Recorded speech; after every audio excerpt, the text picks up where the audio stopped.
Hello friends, आज के इस वीडियो में हम लोग देखने वाले हैं क्लास 10th का वैद्युत चुंबकीय बहुविकल्पी प्रश्न, जो कि पिछले 2014 से 2022 तक जितने भी प्रश्न आए हैं उन्हीं बहुविकल्पी प्रश्नों को हम लोग क्या करेंगे, इस टॉपिक में ख़त्म करेंगे। जैसा कि वैद्युत चुंबकीय टॉपिक हम लोगों ने अभी उसका पार्ट 1 क्या हम लोगों ने पढ़ लिया है, और इस वीडियो में हम लोग क्या दोबारा से फिर पार्ट 2 वीडियो लेकर आए हैं वैद्युत चुंबकीय बहुविकल्पी प्रश्न का।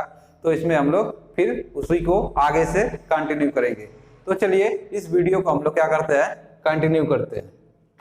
इसमें क्या है, पहला क्वेश्चन नंबर 10, बिजली के बल्ब का फिलामेंट बना होता है, यानी जो विद्युत बल्ब होता है उसका जो फिलामेंट है वह किस धातु का बना होता है, हमको यही बताना है। तो तांबे का नहीं होता है, तांबे का तो तार और बनाया जाता है। टंगस्टन का, तो टंगस्टन वाला क्या हो जाएगा, टंगस्टन वाला क्या हो जाएगा, सही हो जाएगा, ठीक है। और इसके अगला वाला ऑप्शन देख लेते हैं, नाइक्रोम धातु कहाँ पे यूज होती है, जो हीटर उटर रहता है उसमें रहता है। एल्युमिनियम कहाँ पे यूज होता है, एल्युमिनियम धातु का हम लोग यूज करते हैं बर्तन बनाने में, तार और बनाने में, वहां पे यूज करते हैं। तो चलिए अब हम लोग देखते हैं क्वेश्चन नंबर 11। क्वेश्चन नंबर 11 क्या है, चुंबकीय क्षेत्र में धारावाही चालक पर कार्यकारी बल की दिशा ज्ञात करने के नियम। यानी जब किसी चुंबकीय क्षेत्र में हम किसी धारावाही चालक तार रखते हैं तो उसमें आई एम्पीयर की धारा प्रवाहित होती है, तो उस चालक तार पे जो बल की दिशा होती है वह इन चारों ऑप्शन में से कौन सा नियम बताता है। तो देखिए उसमें से कौन सा नियम बताता है, ओम का नियम, ये नहीं, ओम का नियम प्रतिरोध के बारे में बात करता है। लेंज का नियम भी नहीं होता, ये तो फैराडे के नियम से लगभग संबंधित है, विद्युत चुंबकीय प्रेरण की घटना से संबंधित है। और फ्लेमिंग के दाएं हाथ का नियम, तो फ्लेमिंग के दाएं हाथ का नियम भी नहीं होगा।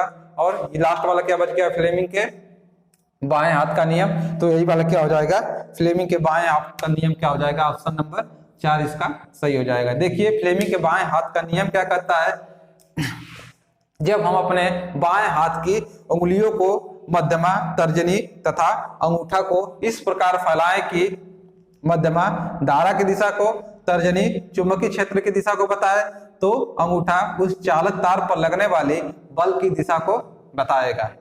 ठीक, अगला प्रश्न देख लेते हैं, क्वेश्चन नंबर 12। क्वेश्चन नंबर 12 क्या है, विद्युत चुंबकीय या विद्युत मोटर परिवर्तित करता है। विद्युत मोटर क्या होता है, देखिए ध्यान से, विद्युत मोटर क्या होता है, ये क्या हो गया, एक मोटर हो गया जो विद्युत है ना, मोटर। यहां से इसको क्या दिया जाता है, 2 फेस दिया जाता है, इनपुट के रूप में इसको क्या दिया जाता है, 2 फेस प्लस माइनस दिया जाता है। और आउटपुट के रूप में क्या निकलता है, आउटपुट के रूप में एक रोटेशन निकालता है, शाफ्ट का घूर्णन गति निकालता है आउटपुट के रूप में।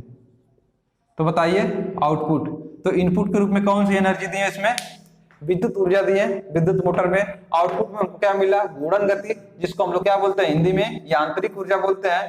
तो बताइए कौन सा ऑप्शन सही हो जाएगा इसका, यांत्रिक ऊर्जा को रासायनिक ऊर्जा में, नहीं, ये वाला नहीं सही होगा। और यांत्रिक ऊर्जा को वैद्युत ऊर्जा में, तो यांत्रिक ऊर्जा को वैद्युत ऊर्जा में नहीं, इसका उल्टा होगा, वैद्युत ऊर्जा को यांत्रिक ऊर्जा में क्या करता है, ये परिवर्तित करता है। ठीक है, तो ऑप्शन नंबर 3 क्या हो जाएगा, वैद्युत ऊर्जा को यांत्रिक ऊर्जा में परिवर्तित करता है। क्योंकि इनपुट के रूप में वैद्युत मोटर को हम लोग देखिए क्या दिए, विद्युत दिए ना, वैद्युत ऊर्जा दिए, आउटपुट के रूप में यांत्रिक ऊर्जा हमको मिल गया। अब देख लेते हैं हम लोग अगला प्रश्न, क्वेश्चन नंबर 13। क्वेश्चन नंबर 13 क्या है, विद्युत विभवांतर का मात्रक है। यानी जो विभवांतर होता है, विभव होता है, 2 विभव का अंतर को ही क्या बोलते हैं हम लोग, विभवांतर बोलते हैं। तो उसको हम लोग किस रूप में मापते हैं, हमको यही चीज बताना है। तो विद्युत विभवांतर का मात्रक क्या होता है, देखिए ध्यान से, पहला ऑप्शन क्या दिया, एम्पियर। एम्पियर किसका मात्रक है, धारा का, वैद्युत धारा का। दूसरा वोल्ट, तो वोल्ट ही क्या है, वैद्युत विभवांतर का मात्रक है, वोल्ट में मापते हैं। आगे देख लेते हैं इसमें ऑप्शन को, चारों ऑप्शन को देख लेते हैं। ओम किसको मापता है, प्रतिरोध को मापता है, तथा वाट किसको मापता है, पावर, क्षमता का मात्रक क्या है, वाट। ठीक, क्वेश्चन नंबर 14। क्वेश्चन नंबर 14 क्या है, 2 चालक तार जिनके पदार्थ लंबाई तथा व्यास समान है, किसी विद्युत परिपथ में पहले श्रेणी क्रम में बाद में समांतर क्रम में संयोजित किए गए हैं यानी जोड़े गए हैं। श्रेणी क्रम तथा समांतर क्रम संयोजन में उत्पन्न ऊष्मा का अनुपात होगा। बढ़िया क्वेश्चन है। इस क्वेश्चन में देखिए क्या कहा है कि दो क्या है चालक तार है, उनको किसी परिपथ में पहले किस में जोड़ा गया है, पहले उनको श्रेणी क्रम में जोड़ा गया है। ठीक है, दो चालक तार है जिसके प्रतिरोध क्या है, एक के आर है और दूसरे के भी तब क्या होंगे आर है, क्योंकि इसमें क्या है देखिए क्या है दो चालक तार जिसके पदार्थ लंबाई तथा व्यास क्या है समान है, तो दोनों तार को क्या होंगे प्रतिरोध भी क्या होंगे समान होंगे। तो उनको पहले क्या जोड़ा गया है श्रेणी क्रम में तथा बाद में किस में जोड़ा गया है, देखिए ध्यान से, बाद में दोनों को एक दूसरे को क्या जोड़ दिया गया है समांतर क्रम में जोड़ दिया गया है। बाद में इनको क्या जोड़ दिया गया है समांतर क्रम में जोड़ दिया गया है। तो हमको बताना है कि जो इसमें ऊष्मा उत्पन्न होगी इस प्रतिरोध के कारण और जो इसमें ऊष्मा उत्पन्न होगी समांतर क्रम में जब जोड़ेंगे तो इसमें जो ऊष्मा उत्पन्न होगी, तो दोनों ऊष्मा का हमको क्या बताना है अनुपात ज्ञात करना है। तो ये क्वेश्चन कैसा लगेगा आइए देखते हैं। पहले हम क्या निकालेंगे, इस श्रेणी क्रम संयोजन का तुल्य प्रतिरोध कितना होगा R1 जो कितना होगा दोनों प्रतिरोधों के योग के बराबर होगा, तो R1 प्लस R2 बराबर 2R, R1 equal to R plus R यानी 2R। और समांतर क्रम में क्या हो जाएगा देखिए ध्यान से, यहाँ पे R2 कितना निकल के आएगा 1/के R2 बराबर 1/के R प्लस 1/के ये भी क्या हो जाएगा दूसरे का R, तो R2 का मान क्या निकल के आएगा R/2। R2 का यहाँ से तुल्य प्रतिरोध इस परिपथ का समांतर क्रम का क्या निकल के आएगा R2 का मान R/2। तो अब हम क्या ज्ञात करेंगे इस परिपथ के लिए श्रेणी क्रम परिपथ के लिए कितना ऊष्मा उत्पन्न हुआ और समांतर क्रम परिपथ के लिए कितना ऊष्मा उत्पन्न हुआ। तो अगर वो ऊष्मा हम लोग ज्ञात कर लेंगे तो उसी का भाग दे देंगे तो निकल जाएगा। तो यहां से देखिए Q बराबर क्या होता है या H बराबर हीट, H1 कितना उत्पन्न हुआ I² R1 इंटू टी, धारा सब में समान जाएगा, धारा सब में क्या हो जाएगा समान जाएगा। तो यहाँ पर R1 इंटू टी यानी यहाँ पे H2 का मान क्या आया, यहाँ से H2 का मान क्या आएगा हमको पता है I² R2 इंटू टी, दोनों के लिए धारा का मान समान होगा। तो देखिए यहाँ से क्या निकलेगा, हमको क्या निकालना था ऊष्मा का अनुपात H1/के H2 बराबर H1/H2 बराबर यहाँ से ध्यान से देखिए H1/के H2 बराबर ऊपर क्या बचेगा धारा कट जाएगा, समय कट जाएगा, तो R1/के क्या आएगा R2, R1/के क्या आएगा R2।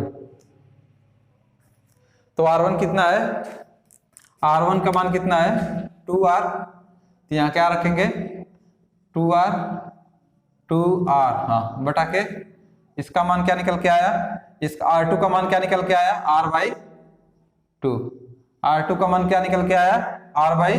तो यहाँ से ध्यान से देखिए H1/के H2 क्या हुआ, H1/के H2 क्या हुआ, देखिए ध्यान से यहाँ से 2 से R से R क्या हो जाएगा कैंसिल और 2 क्या चल जाएगा ऊपर, तो 4 2 का 2 में गुणा होगा ऊपर जाके 4/1। तो H1 रेशियो H1 संबंध है, H2 का मान क्या आया 4 संबंध 1। तो कौन सा ऑप्शन सही हो जाएगा इसका 14 का कौन सा 1 संबंध 2 ये नहीं होगा, 1 संबंध 4 ये भी नहीं होगा, 4 संबंध 1। तीसरा वाला क्या हो जाएगा इसका, तीसरा वाला ऑप्शन इसका क्या हो जाएगा क्वेश्चन नंबर 14 का सही हो जाएगा, करेक्ट हो जाएगा। अब देखते हैं हम लोग क्वेश्चन नंबर 15। क्वेश्चन नंबर 15 क्या है, आपके घर की टीवी में एक एलईडी इंडक्टर लगा है जो टीवी कितने वोल्ट पर काम करती है 0.7 वोल्ट एवं 100 मिली एम्पियर पर कार्य करती है। तो इसकी शक्ति क्या होगी, इसकी हमकी टीवी कितनी शक्ति पर कार्य कर रही है, कितना पावर ले रही है उसको हमको बताना है। तो हमको फार्मूला पता है पहले से, शक्ति का फार्मूला पता है, P बराबर क्या होता है विभवांतर गुणे धारा, P बराबर V गुणे I, अर्थात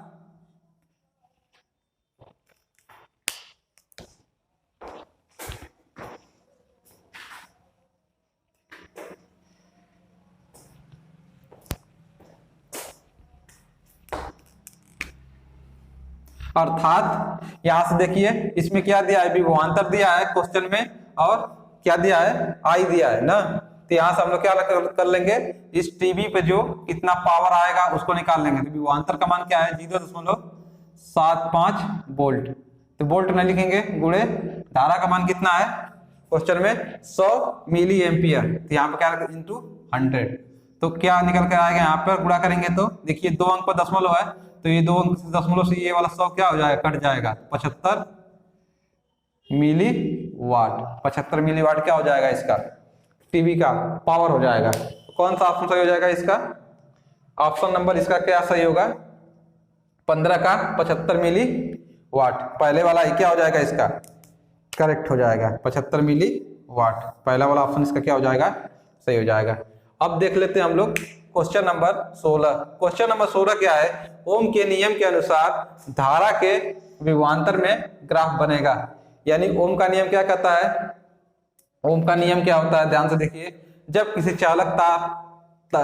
चालक तार के भौतिक अवस्था, ताप, दाब आदि में परिवर्तन न करें तो चालक सिरों के बीच उत्पन्न विभवांतर उस चालक तार में बहने वाली धारा के क्या होता है, समानुपाती होता है। अर्थात ध्यान से देखिए, अर्थात ओम के नियम से क्या हो जाएगा, B समानुपाती आई ना। अर्थात इसमें क्या होगा, जैसे जैसे धारा का मान बढ़ाएंगे वैसे वैसे विभवांतर का मान क्या होगा, बढ़ेगा। तो देखिए यहां से ध्यान से इसका ग्राफ कैसे बनेगा, यहाँ पे B आएगा, यहाँ पे I आएगा। तो I का मान जैसे जैसे बढ़ा रहे हैं वैसे वैसे B का मान क्या हो रहा है, बढ़ रहा है ना। लेकिन ये जो क्या स्लोप है इसका थीटा, ये हमेशा क्या रहेगा, नियत रहेगा। तो हमको क्या मिलेगा, एक क्या मिलेगा, सीधी रेखा मिलेगी ना, एक स्ट्रेट लाइन मिलेगी। तो स्ट्रेट लाइन मिलेगी तो कौन सा ऑप्शन इसका सही हो जाएगा, ऑप्शन इसका क्या सही हो जाएगा, यही वाला ग्राफ, एक सरल रेखा मिलेगा, ना कि वृत्त मिलेगा, टेढ़ी मेढ़ी रेखा भी नहीं मिलेगी, और इनमें से कोई नहीं, वो तो नहीं होगा। तो पहला वाला ऑप्शन इसका क्या हो जाएगा, सही हो जाएगा। अगला प्रश्न देखते हैं, क्वेश्चन नंबर 17। क्वेश्चन नंबर 17 क्या है, एक लघुपथित परिपथ में धारा का मान होता है। यानी जब छोटा परिपथ हो तो वहां पे धारा का मान क्या होना चाहिए। आइए देखते हैं इस क्वेश्चन को देखिए, एक प्रतिरोध है यहाँ से लगा है और यहाँ से इस तरीके से लगा है।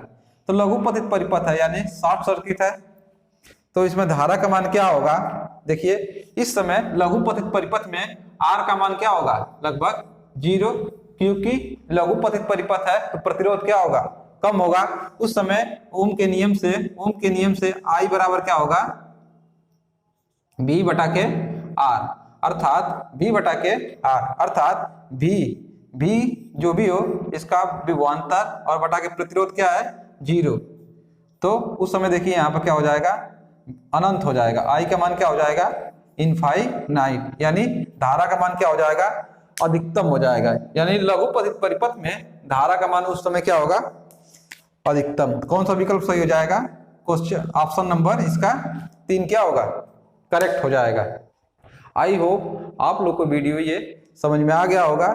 तो अगर आप लोग यहाँ तक आ गए हैं तो कृपया चैनल को सब्सक्राइब जरूर कीजिएगा, और हम लोग मिलते हैं फिर नेक्स्ट वीडियो में। तब तक के लिए जय हिंद।